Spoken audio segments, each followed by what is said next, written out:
Bonjour, voici donc la section 2 du cours sur les résolutions d'équations et d'inéquations à partir de comparaison de fonctions, c'est-à-dire le chapitre 3. Ici, on va résoudre des inéquations de la forme f de x supérieur égal à g de x. Voilà. Donc, inéquation, je rappelle le cours de seconde. Quand vous avez une expression du type 3x plus 2 égale 7, vous avez une équation. Et quand vous avez 3x plus 2 et que vous remplacez le signe égal par un signe d'ordre, qui peut être supérieur égal, inférieur égal, supérieur strictement ou inférieur strictement, vous obtenez une inéquation. Donc on avait noté dans le cours de seconde qu'une inéquation, c'est une équation dans laquelle le signe égal a été remplacé par un des 4 signes d'ordre. Donc voilà le thème d'étude. Un réseau de franchisés du domaine de l'esthétique utilise de plus en plus des visioconférences pour dialoguer avec ses franchisés ou les former. En qualité de professionnel, elle utilise des services de société qui assurent un produit professionnel payant. Voici deux tarifs proposés par deux sociétés. La société A, le coût à la minute est donné par cette relation, et la société B, le coût à la minute est donné par cette relation. Dans les relations données, X désigne la durée en minutes de la conférence, qui varie entre 0 et 200 minutes. Le responsable du pôle formation désire comparer les deux tarifs, savoir quel est le plus ou le moins avantageux. Alors déjà, on va faire un arrêt sur image avec 80 minutes, pour voir ce qui se passe quand ça fait 80 minutes. Calculer le coût à la minute proposé par la société A. Donc si c'est 80 minutes, ça veut dire que x, qui est le nombre de minutes, va prendre la valeur 80. On va donc remplacer, pour la société A, on va remplacer x par 80. Donc on va obtenir moins 80 divisé par 80 plus 10, et tout ça plus 10. Alors ce calcul est suffisamment complexe pour que je vous le montre avec Numworks. Donc avec Numworks, on va au mode calcul, et on va taper le calcul. Alors je vous conseille de commencer par la fraction. Vous montez ici, vous effacez le mot qui s'affiche et vous tapez votre calcul qui fait moins 80, vous descendez, 80 plus 10, et pour sortir de la fraction, il faut avancer ici, et là vous faites plus 10. Et on a 9,11 à peu près. Donc ici, le coût à la minute, ça fait à peu près 9,11. Pour le deuxième, inutile que je vous montre, le coût à la minute pour la société B. La société B, c'est ça, donc il suffit de mettre 80 à la place de x, donc ça fait 0,03 fois 80, plus 4, et ça fait 6,4, mais là, c'est pas la peine que je vous montre le calcul, vous connaissez. Quelle est la société proposant le tarif le plus avantageux? Il est évident que c'est la société B, puisque c'est moins cher. Voilà pour cette première partie. Alors, on arrive à la deuxième partie, comparaison des deux tarifs. À l'aide d'un logiciel, tracer les courbes représentatives des fonctions f et g pour x compris entre 0 et 200. La courbe représentative de la fonction f sera colorée en bleu et celle de la fonction g sera colorée en vert. Et ensuite, on prendra donc les coordonnées des deux points d'intersection qu'on appellera A et B. J'aurais pu les appeler I et J aussi. Alors, pour ça, évidemment, on va chercher Numworks. Donc, dans Numworks, je dois aller sur le grapheur. J'ajoute un élément, je vais ajouter ma première fonction. Donc déjà, j'appuie sur diviser pour avoir le trait de fraction. Je mets en haut moins 80. Et en bas, je mets x plus 10. Pour sortir de la fraction, il faut que j'appuie ici. Voilà. Et là, je peux rajouter le plus 10 qui est à la fin de l'expression de la fonction. Je vais aux trois petits points. Je la veux en bleu, donc ici, elle est en rouge par défaut. Moi, je vais la mettre en bleu. OK. Je reviens sur les trois petits points. Je vais mettre le domaine de tracé. Je veux aller de 0, x min 0, jusqu'à x max 200. Et je valide. Deuxième fonction, 0,03x plus 4. Je valide. Je vais sur les trois petits points. En vert, elle est déjà en vert, pas besoin de changer. Et ici, je veux toujours de 0 à 200. Et je valide. Je vais voir mon graphique. Et voilà mon graphique. Alors ici, il n'est pas tout à fait centré. Je vais essayer de faire un petit auto pour voir s'il veut bien se centrer. Il ne veut pas. Donc ce que je vais faire, c'est que je vais tout simplement le forcer à ici en me faisant naviguer. Et je vais faire un zoom arrière pour avoir mes deux courbes. Voilà. Et là, j'ai bien mes deux courbes. Donc ici, les points d'intersection, on les voit. Ils sont là et là.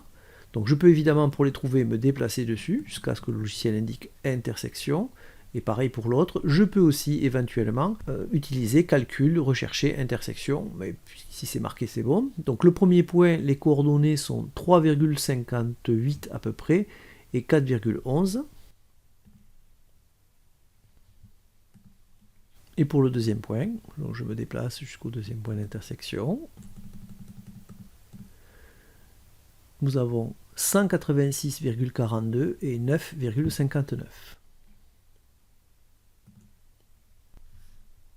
En déduire les solutions de l'inéquation f de x supérieur ou égal à g de y. Alors j'ai fait une capture d'écran pour que vous voyez bien en même temps. Donc ici, vous avez la bleue, c'est la société A, donc la fonction f. Et la verte, c'est la fonction g. Donc je veux f de x plus grand que g de x. Donc en fait, si je me situe à un nombre de minutes, les minutes c'est ici, hein, à un certain nombre de minutes, ici je vais avoir g de x et ici je vais avoir f de x. Donc dans cette zone, je vois bien que j'aurai f de x plus grand que g de x. Vous voyez, si je me situe ici, eh bien là j'ai une valeur de x donnée, eh bien ici je vais avoir g de x, puisque c'est la fonction g, et ici je vais avoir à peu près f de x. Et je vois donc que dans cette zone, f de x est plus grand que g de x. En fait, ça c'est le cas, chaque fois que je suis à partir de ce point jusqu'à celui-là. On est bien d'accord. Dans la petite zone qui est ici, la courbe bleue est en dessous de la courbe verte, donc la courbe bleue, f, la fonction f, est en dessous de la fonction g, de la courbe de la fonction g. Donc ici, on a f de x plus petit que g de x. Et ici, pareil, on a f de x plus petit que g de x. Par contre, entre les deux points d'intersection, on a bien f de x plus grand que g de x. Donc en fait, les solutions, c'est tous les nombres qui sont compris entre cette valeur et celle-ci, valeur de x. Or, cette valeur qui est là, ici, en x, c'est l'abscisse du point d'intersection. Et là, c'est celle-là. Donc en fait, les solutions, c'est quand on va de 3,58 à 186,42. Ça, c'est un intervalle, donc on entoure avec des crochets et on met devant x appartient à. Voilà les solutions de l'inéquation. Conclure sur la comparaison, eh bien, la bleue, c'est le tarif A, et la verte, c'est le tarif B. Bien, dire que f de x est plus grand que g de x, ça veut dire que le tarif A est plus cher que le tarif B. Donc en fait, entre ça et ça, le tarif A est plus cher. Alors attention, on ne peut pas dire 3,58 et 186,42. Mais ce qu'il faut savoir, c'est que 3,58, c'est le point où ça bascule. Donc ça veut dire qu'à 3 minutes, la bleue est en dessous de la verte, et à 4 minutes, la bleue est au-dessus de la verte. Donc c'est à partir de 4 minutes. Donc vous voyez, c'est de 4... Entre 4 et ici, pareil, on a 186,42, donc c'est 186, après ça bascule. Donc entre 4 et 186 minutes, c'est le tarif, c'est le vert, c'est-à-dire le tarif B, le moins cher. Sous-entendu, évidemment, avant 4 minutes et au-delà de 186 minutes, c'est le tarif A qui est le moins cher. Voilà pour cette partie-là, cet exemple d'introduction. On va maintenant faire la conclusion. Alors, comme dans la première section, l'autre vidéo, méthode à suivre donc, pour résoudre graphiquement une inéquation de cette forme-là, on doit tracer les courbes représentatives des deux fonctions. Ensuite, on doit trouver les coordonnées des points d'intersection, ou du point d'intersection s'il n'y en a qu'un. Et la dernière chose, donc les solutions sont dans des intervalles formés à partir des abscisses des points d'intersection. Alors ça c'est difficile à décrire avec des mots, c'est plus facile de faire évidemment à partir d'un exemple, ce qu'on va faire immédiatement. On a tracé pour x compris entre 0 et 10, je rappelle que x c'est là les courbes représentatives de deux fonctions. Laquelle est la bleue et laquelle est la rouge, bien c'est simple, si vous connaissez vos cours. Ça c'est une fonction du second degré représentée par une parabole, donc la bleue c'est f. Et g, c'est la fonction affine, donc représentée par une droite. Ça c'est ax plus b avec a qui vaut 1 et b qui vaut 2. Donc ça c'est g. Donc les solutions d'une équation f de x supérieur ou égal à g de x, dès qu'on parle d'une équation ou d'équation comme ça, on repère les points d'intersection. Ici et là. Ici, on a 3 et on a 8. Donc f de x plus grand que g de x, autrement dit, quand est-ce que la bleue est au-dessus de la rouge? Bien de là jusque là, autrement dit pour x variant de 0 à 3, donc de 0 à 3, et aussi de 8 à 10, puisque là on voit bien que la bleue est au-dessus de la rouge. Donc ça on l'entoure avec des crochets. On met devant x appartient à, et on réunit les deux intervalles à l'aide du signe union qu'on avait déjà vu dans les probabilités.